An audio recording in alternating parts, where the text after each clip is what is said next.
All new Maruti Suzuki VXI optional खड़ी है और आज हम इसी के बारे में बात कर लेंगे। तो एक एक चीज़ सारे डिटेल्स में बताएंगे, इंटीरियर एक्सटीरियर प्राइस डिस्काउंट वगैरह सारे कुछ आपको चेकआउट कराएंगे इस वीडियो के अंदर। तो चलिए बिना देर के वीडियो को स्टार्ट करते हैं। ऑन रोड प्राइस आपको यहाँ पे मिल जाता है 8,50,000 इसका ऑन रोड प्राइस है। 25,000 का आपको डिस्काउंट मिलता है और एक्सेसरीज का भी आपको डिस्काउंट कुछ मिल ही जाएंगे। मतलब टोटल आता है 8,25,000। तो ये ऑप्शन में काफ़ी बेहतरीन है, मतलब इतने रेंज में VXI ऑप्शनल आपको मिल जाता है तो काफ़ी अच्छा है। तो ये सब सारी चीज़ें आपको यहाँ पे मिल जाती है। माइलेज वगैरह देखें तो अपना ये 22 से 23 आपको मिल ही जाएंगे। इकोनॉमी मोड पे चलाएंगे, अच्छे खासे ड्राइव करेंगे। तो बाकी ग्राउंड क्लियरेंस की बात कर ले तो 163 mm की ग्राउंड क्लियरेंस मिल जाती है और ये सब सारी चीज़ें आपको यहाँ पे मिल जाता है। बात कर लेते हैं इसके की तो यहाँ पे आप देख सकते हैं रिमोट की मिल जाती है और आता है 2 बटन जो कि यहाँ पे लॉक अनलॉक के मिल जाते हैं और पीछे आपको सुजुकी की लोगो। तो कुछ इस तरह का आपको 2 की मिल जाता है और फ्रंट में देखें तो काफ़ी बेहतरीन इसका प्यारी लुक लग रही है और सामने में यहाँ सुजुकी की लोगो और काफ़ी सारे क्रोम फिनिश भी आपको यहाँ पे मिलता है। नीचे में देखें तो यहाँ पे आपको देख सकते हैं ग्लॉसी पियानो ब्लैक फिनिश में आपको यहाँ पे ग्रिल मिल जाती है। उसी के नीचे आपको यहाँ पे नंबर प्लेट की स्पेस मिलता है और यहाँ पे क्रोम फिनिश में कुछ इस तरह का डिज़ाइन आपको यहाँ पे मिल जाता है। नीचे आपको मैट ब्लैक में डिज़ाइन मिलता है और फॉग लाइट की बात कर ले तो यहाँ पे देख सकते हैं इस तरह का कुछ इस तरह का आपको यहाँ पे सी कट में आपको डिज़ाइन मिल जाता है क्रोम फिनिश में और फॉग लाइट आपको यहाँ पे मिलता है। हेडलाइट सेटअप की बात कर ले तो यहाँ पे आपको headlight LED headlight projector headlight आपको यहाँ पे मिल जाता है टर्न इंडिकेटर के साथ। मतलब बहुत ही बेहतरीन लग रहा है यहाँ से देखने में। ऊपर की तरफ बात कर ले तो यहाँ पे देख सकते हैं 2 वाइपर्स मिल जाते हैं एंड 2 वाशर के साथ। और साइड में देखें तो एक बार फेंडर में चेकआउट कर सकते हैं। नीचे आपको यहाँ पे मिल जाता है इको ट्रेड की आपको यहाँ पे टायर मिल जाती है और साइज़ की बात कर ले तो यहाँ पे आप देख सकते हैं 165/80 R 14 इंच की आपको यहाँ पे साइज़ मिल जाती है स्टील व्हील के साथ। पीछे आपको यहाँ पे ड्रम ब्रेक मिलता है, सामने आपको डिस्क ब्रेक और कैप लगा हुआ आपको यहाँ पे मिल जाता है। मतलब प्यारी लग रही देखने में, आप देख सकते हैं। बॉडी कलर में आपको RBM मिल जाता है टर्न इंडिकेटर के साथ और नीचे आपको क्लाइडिंग वगैरह भी सारे कुछ मिल जाते हैं। यहाँ पे आपको क्रोम फिनिश में डिज़ाइन मिल जाता है। ऊपर की तरफ यहाँ पे वाइजर क्लाइडिंग सारे कुछ आपको यहाँ पे देखने के लिए मिल रहा है। पुश बटन एक को मिल जाता है जो कि अपना लॉक अनलॉक कर सकते हैं, मैनुअली की से भी इसको ओपन कर सकते हैं। तो कुछ इस तरह का आपको देखने के लिए मिल जाता है और डोर हैंडल भी आपको यहाँ पे बॉडी कलर में ही मिलते हैं और काफ़ी सारा क्रोम फिनिश आपको डिज़ाइन मिल जाता है। नीचे अगर ग्राउंड क्लियरेंस की बात कर लें तो 163 mm की ग्राउंड क्लियरेंस मिल जाती है जो कि रोड में चलने लग बहुत ही बेहतरीन आपको यहाँ पे ग्राउंड क्लियरेंस मिल जाता है। बाकी बैक लाइट की बात कर ले तो यहाँ पे देख सकते हैं LED में टेल लैंप आपको यहाँ पे मिल जाता है और LED में आपको बैकलाइट मिलती है जो कि काफ़ी प्यारी लग रही है देखने में। नीचे आपको यहाँ पे सेंसर मिलते हैं, मतलब टोटल देखें तो 4 सेंसर मिल जाते हैं जो कि 2 इधर पे और 2 इधर पे, मतलब टोटल 4 सेंसर मिलते हैं। सामने पे सुजुकी की लोगो, स्विफ्ट की बैजिंग और कुछ इस तरह का आपको देखने के लिए मिल जाता है। यहाँ पे आपको डिफॉगर में मिलता है, रिफ्लेक्टर लाइट और ऊपर की तरफ एंटीना मिल जाता है। क्रोम फिनिश में डिज़ाइन मिलता है कि बूट को ओपन कर लेते हैं और आपको दिखाते हैं कि बूट स्पेस वगैरह क्या कुछ मिलता है। तो इसमें देख सकते हैं ओपन करने के बाद काफ़ी बेहतरीन इसका बूट स्पेस मिल जाता है। मतलब देखने के बाद देख सकते हैं पार्सल ट्रे भी मिल जाता है और ये सीट आगे की तरफ रिक्लाइन कर सकते हैं, ये भी ऑप्शन आपको यहाँ पे मिल जाता है। तो कुछ इस तरह का देखने के लिए मिल रहा है। बाकी इसको कर लेते हैं बंद। यहाँ पे देख सकते हैं एक स्विच मिल जाता है जो उसको प्रेस करने के बाद ये ओपन हो जाएगी और काफ़ी अच्छी इसका ऑप्शन मिल जाता है। तो ये अपना बंद हो गया, काफ़ी प्यारी लग रही देखने में। फ्यूल टैंक की बात कर ले तो यहाँ पे आपको 37 लीटर की फ्यूल टैंक मिल जाती है जो कि पेट्रोल में है। डीजल कब की मारुति सुजुकी बंद कर चुकी है तो ये आपको पेट्रोल वेरिएंट है और इसमें 37 लीटर की फ्यूल टैंक आपको यहाँ पे मिल जाता है। बाकी डोर वगैरह भी देख सकते हैं बॉडी कलर में ही मिलते हैं। यहाँ पे भी आपको पुश बटन मिलती है जो कि ये प्रेस करने पर ये ओपन हो जाएगी, खुल जाएगी। मतलब लॉक अनलॉक के आपको यहाँ पे हैंडल में भी बटन मिल जाते हैं। बाकी अंदर में देखते हैं पीछे की सीट, अंदर के साइड में आपको यहाँ पे दिखाते हैं कि सीट वगैरह कितने कंफर्टेबल आपको मिलते हैं और हेडरूम लेगरूम आपको सारे कुछ चेकआउट कराते हैं कि क्या कुछ मिलता है। डोर साइड में आपको पावर विंडो की स्विच मिल जाती है। यहाँ पे सिल्वर कलर में आपको डोर हैंडल मिल जाता है, लॉक अनलॉक के बटन, बोतल होल्डर और कुछ इस तरह का आपको देखने के लिए मिल जाता है। बाकी इसको कर लेते हैं बंद। स्पीकर भी इसी में की गई है और यहाँ पे देख सकते हैं 5 फुट 9 इंच होने के बावजूद भी आप देख सकते हैं कितनी स्पेस आपको यहाँ पे मिल जाता है। तो काफ़ी बेहतरीन है। मतलब थोड़ी सी ना लाइट की थोड़ी दिक्कत हो रही है बट इग्नोर कीजिएगा। यहाँ पे देख सकते हैं 5 फुट 9 इंच होने के बावजूद कोई भी दिक्कत नहीं हो रही है, यहाँ पे देख सकते हैं। और ऊपर हेडरूम की बात कर ले तो देख सकते हैं यहाँ पे कितने स्पेस आपको मिल जाता है। मतलब देखें तो हम 5 फुट 9 इंच होने के बावजूद भी आप देख सकते हैं यहाँ पे इतना स्पेस मिल जाता है और यहाँ पे छोटा मोटा स्पेस मिल जाता है। बाकी ऊपर की तरफ एक हैंडल मिल जाती है और यहाँ पे क्रोम डिजाइन मिल जाता है। और इधर साइड में देखें तो यहाँ पे क्रोम डिजाइन आपको यहाँ पे मिलता है। Door handle, lock unlock button, power window और स्पीकर की प्लेसमेंट और बोतल होल्डर भी आपको यहाँ पे मिल जाती है।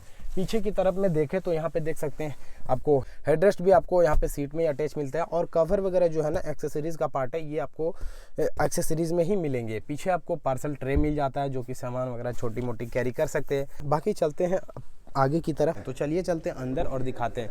तो डोर को ओपन करने के बाद यहाँ पे देख सकते हैं 4 पावर विंडो की स्विच मिल जाती है, लॉक अनलॉक के बटन, मिरर लॉक करने के लिए आपको स्विच मिलता है, ORBM एडजस्टेबल आपको स्विच मिल जाती है, और अपना ये ORBM लॉक करने के लिए भी आपको यहाँ पे स्विच मिल जाता है। नीचे बोतल होल्डर, स्पीकर और अपना क्रोम फिनिश में डोर हैंडल, लॉक अनलॉक के बटन और कुछ इस तरह का सब प्रोफाइल लग रहा है देखने में। बाकी अंदर चलते हैं और दिखाते हैं आपको कि क्या कुछ अंदर में मिल जाता है। तो काफ़ी कंफर्टेबल इसका सीट है, जो कि मतलब बैठने के बाद काफ़ी कंफर्टेबल, मतलब बहुत ही बेहतरीन से आप ड्राइव कर सकते हैं। ये बाकी सुजुकी की लोगो सेंटर पे और कुछ इस तरह का डिज़ाइन मिल जाता है। और यहाँ पे देखें तो वॉल्यूम बटन्स अप डाउन कर सकते हैं अपने कम बेसी, और साइलेंट मोड मिल जाता है। यहाँ पे फ़ोन कट करने के लिए, उठाने के लिए दोनों मिल जाते हैं। बाकी यहाँ पे देखें तो वाइपर्स के कंट्रोल्स मिल जाते हैं, और राइट साइड में आपको यहाँ पे हेडलाइट के कंट्रोल्स मिल जाते हैं। तो ये इधर पे देखें तो यहाँ पे देख सकते हैं ट्रैक्शन कंट्रोल आपको मिल जाता है, ऑटो बटन मिल जाता है, हेडलाइट की सेटअप मिल जाती है, हेडलाइट आप अप डाउन कर सकते हैं। नीचे पे देखें तो यहाँ पे बोनेट ओपन करने के लिए और अपना फ्यूल टैंक ओपन करने के लिए स्विच मिल जाती है। बाकी ये पुश स्टार्ट बटन आपको यहाँ पे मिलता है, इसको पुश कर लेते हैं।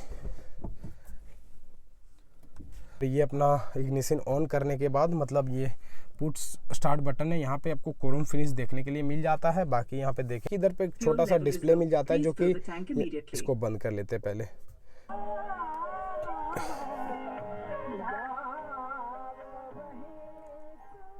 और ये अपना ये यहाँ पे वॉल्यूम बटन सारे साइलेंट वगैरह भी कर सकते हैं। बाकी होम, यहाँ पे म्यूज़िक, यहाँ पे फ़ोन वगैरह भी सारे कुछ अपना ब्लूटूथ कनेक्ट कर सकते हैं, म्यूजिक वगैरह चला सकते हैं। तो ये ऑप्शन आपको यहाँ पे मिल जाता है डिस्प्ले में, और काफ़ी सारे ऑप्शन भी मिलते हैं इसमें।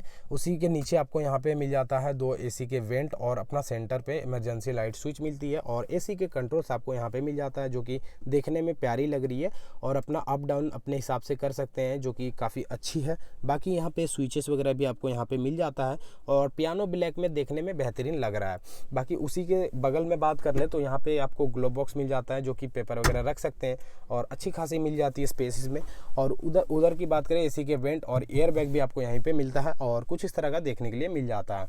बाकी डोर हैंडल वगैरह भी क्रोम फिनिश से, पावर विंडो स्विच, बोतल होल्डर, स्पीकर कुछ इस तरह का देखने के लिए मिल जाता है। ऊपर की तरफ देखें तो यहाँ पे देख सकते हैं आपको छोटा सा मिरर मिल जाता है, जो कि ये ऑप्शनल मॉडल में दे ही देते हैं। यहाँ पे मिरर मिल जाता है सनवाइजर में, और ड्राइवर साइड में आपको यहाँ पे मिरर नहीं मिलता है, तो कुछ इस तरह का देखने के लिए मिल जाता है। बाकी यहाँ पे येलो लाइट मिल जाती है, येलो बल्ब के साथ, और काफ़ी अच्छी है। बाकी यहाँ पे एक सेंटर पे भी ना लाइट देना चाहिए था। बैक के लिए आपको एक मिरर मिल जाता है, और साइड में कुछ इस तरह का देखने के लिए मिल जाता है। बाकी इंस्ट्रूमेंट क्लस्टर की बात कर ले तो यहाँ पे देख सकते हैं काफ़ी बेहतरीन इसका इंस्ट्रूमेंट क्लस्टर देखने में लुक लग रहा है। सारे ऑप्शन आपको देखने के लिए मिल जाता है, जैसे कि आपको यहाँ बैटरी की लाइट, अपना इंजन की लाइट, हैंड ब्रेक की लाइट, फ्यूल, और अपना ये सीट बेल्ट, बाकी सारे ऑप्शन मिल जाते हैं। यहाँ पे RPM meter, speedometer, fuel meter, और अपने कितने किलोमीटर चले हुए सारे कुछ आपको यहाँ पे मिल जाता है देखने के लिए। टाइम वगैरह भी आपको यहाँ पे मिलता है देखने के लिए। बाकी 2 यहाँ पे स्विच मिल जाते हैं, जो कि इससे प्रेस करने के बाद अपने सारे चेकआउट कर सकते हैं कितने रेंज वगैरह हैं। तो ये अपना ऑप्शन मिल जाता है यहाँ पे, काफ़ी प्यारी लग रही देखने में। ऊपर की तरफ कुछ इस तरह का डैशबोर्ड देखने में लुक लग रहा है, और यहाँ पे सामने आपको कुछ इस तरह का मिल रहा है।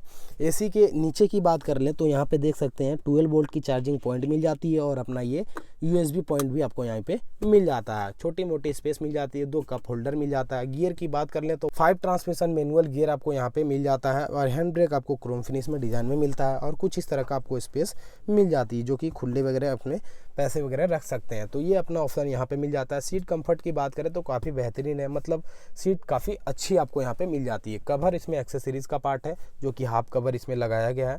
बाकी चाहे तो अपना फुल कवर भी ले सकते हैं। अपना यहाँ पे हेडरेस्ट भी आपको मिल जाता है, अपने अकॉर्डिंग एडजस्ट कर सकते हैं। ये ऊपर नीचे के यहाँ पे स्विच दिया गया, ऊपर नीचे अपने अकॉर्डिंग एडजस्ट कर सकते हैं। ऊपर की तरफ हैंडल मिल जाता है, और लेग स्पेस मतलब काफ़ी बेहतरीन है। देख सकते हैं 5 फुट 9 इंच होने के बावजूद भी काफ़ी स्पेस इसमें मिल जाता है। 6 फुट की आदमी भी आराम से चला सकते हैं, मतलब कोई दिक्कत नहीं होगी। मतलब एक होता चला तो सकते हैं सभी गाड़ी, लेकिन इसमें दिक्कत नहीं होगी, तो वो चीज़ हो जाता है, इसमें कोई भी प्रॉब्लम नहीं होने वाला है। यहाँ पे पैडल्स वगैरह सारे कुछ मिल जाते हैं, और यहाँ पे स्पेस वगैरह भी काफ़ी अच्छी मिल जाती है। बाकी ये सीट जो है ना आगे पीछे दोनों तरफ कर सकते हैं, आगे पीछे ये अपना आगे की तरफ कर सकते हैं, ये पीछे की तरफ कर सकते हैं। तो ये अपना ऑप्शन मिल जाता है।